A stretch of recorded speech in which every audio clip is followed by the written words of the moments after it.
Ahora que ya sabemos cómo se genera y establece una conexión, cómo se finaliza y varios puntos más acerca de TCP, vamos a cambiar un poco de tema y vamos a comenzar a hablar acerca de direccionamiento IP y de qué se trata todo esto.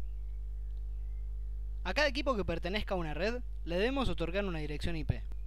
Si el equipo pertenece a más de una red, ya sean subredes o redes distintas, tendrá que tener una dirección IP por cada red a la cual pertenezca. Las direcciones IP de la versión 4, hoy día la más usada y vigente desde hace muchísimo tiempo, tiene un formato particular de 4 campos, pudiendo cada campo tomar un valor entre 0 y 255.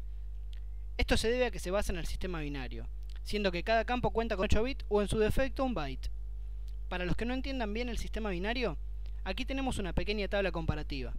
De todos modos, no se queden con esto solamente, busquen que hay muchísima información. Definamos de qué se tratan las direcciones IP estáticas y las direcciones IP dinámicas. Podemos decir que las direcciones IP estáticas no son otra cosa que un número IP fijo que tenemos otorgado y que vamos a utilizar siempre. Por el contrario, una dirección IP dinámica es aquella que nos es otorgada por un servidor DHCP de acuerdo a la disponibilidad de direcciones dentro de su red. Este tipo de direcciones es frecuente para lo que es proveedores de Internet y usuarios. Habrán escuchado que para tener una dirección IP fija para Internet hay que pagar. Mientras que si se nos reinicia el módem o lo apagamos, cuando lo prendamos, en más de una ocasión vamos a tener una dirección IP diferente a la que teníamos. Otras veces no, nos seguirá asignando la misma, pero eso se debe a que el servidor DHCP posee esa dirección IP libre. También tenemos otra división más en los que son tipos de redes. Tenemos direcciones privadas y las direcciones públicas. Simplemente vamos a decir que las direcciones privadas son las que se utilizan dentro de una red interna, mientras que las públicas son las que, por ejemplo, adquiere un proveedor de Internet para distribuir a sus clientes. Una empresa muy grande puede adquirir un rango de direcciones públicas, pero no es lo habitual. A su vez, estas direcciones están divididas en clases, más que nada para llevar a una organización mayor.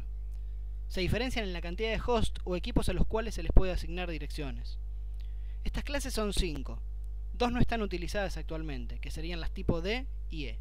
Mientras que las que tienen vigencia hoy día son las clase A, B y C, siendo la clase A la que posee mayor cantidad de hosts, como podemos ver en la tabla, seguida por la clase B, y luego la clase C, que como vemos es una dirección muy particular y conocida. Es la red que normalmente se suele utilizar en las empresas y redes privadas. Vamos con el próximo slide, donde tendremos más de lo que hablamos recién. Tenemos un cuadro en donde vemos la cantidad de hosts por clase de dirección IP. Vamos con el siguiente slide. Las direcciones IP públicas tienen la particularidad de que deben ser únicas e irrepetibles, ya que están declaradas en Internet y no pueden coexistir direcciones IP iguales. Para ello tenemos a Internic. Esta empresa es la que se encarga de administrar las direcciones IP públicas, y es quien le otorga a los ISP los rangos de direcciones que pueden entregar. Estos rangos normalmente son adquiridos por los ISP de acuerdo a sus necesidades. Actualmente, y aunque parezca mentira, ya hablamos de esto en otras clases, las direcciones IP se están acabando.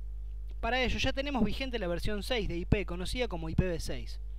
Como vemos, es una dirección que posee varios campos más que la versión 4, y por lo tanto multiplica exponencialmente la cantidad de hosts que podrá contener.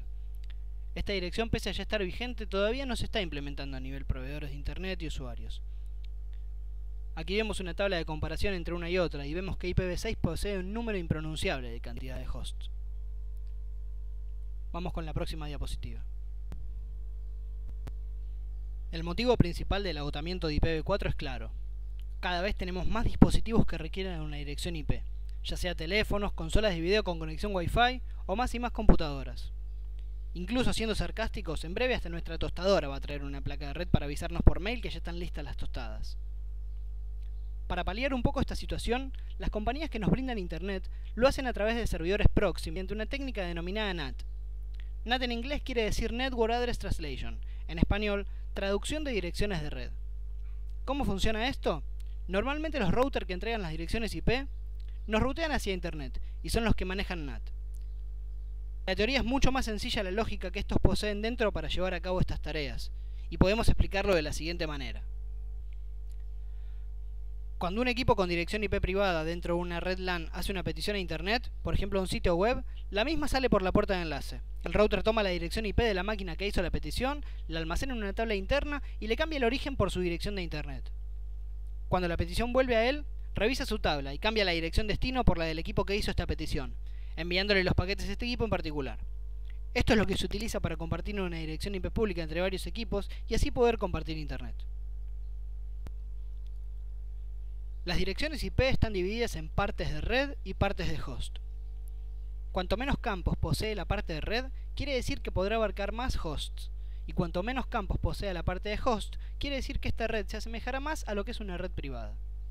Como vemos, las direcciones IP clase C son las que utilizamos en las empresas para entregarle a nuestros equipos, mientras que las clase A y B son las que adquieren a Internet, las compañías proveedoras de Internet, para entregarle a sus usuarios. Aquí vemos un esquema en donde nos va a quedar mucho más claro de qué estamos hablando. Vemos que en el primer caso, en las clase A, la parte de red posee un solo campo de 8 bits, mientras que la parte de host involucra el resto de los campos. De manera inversa ocurre en la clase C. Vamos con el próximo slide. Tenemos otra división en tipos de dirección. Podríamos verla como origen y fin, aunque solo para hacer analogía, ya que muy poco tiene que ver con el origen o el fin. Estas direcciones normalmente se utilizan para acciones especiales dentro de una red. Hablamos de la dirección de broadcast y la dirección de red. La dirección de broadcast, para definirla técnicamente, es la que en el campo o en los campos de host, dependiendo de la clase de red a la cual pertenezca, utiliza sus 8 bits de cada campo con el valor 1. Esta dirección es la que utiliza para, por ejemplo, enviar mensajes masivos por parte de los equipos de red, como pueden ser las placas o los routers. Por otro lado, tenemos la dirección de red, que en oposición a la dirección broadcast es la que en su parte de host cuenta solamente con valores 0 por cada bit. Normalmente se utiliza para identificar una red. Bueno, con toda esta información ya tenemos para entretenernos un buen rato.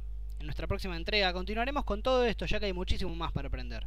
Y esta tecnología se encuentra en constante crecimiento, por lo que mientras esté vigente irá evolucionando y vamos a tener que actualizarnos siempre si queremos seguir compitiendo en este mercado.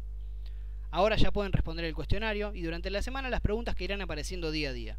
Desde aquí los saludo hasta la próxima, nos encontramos la semana que viene.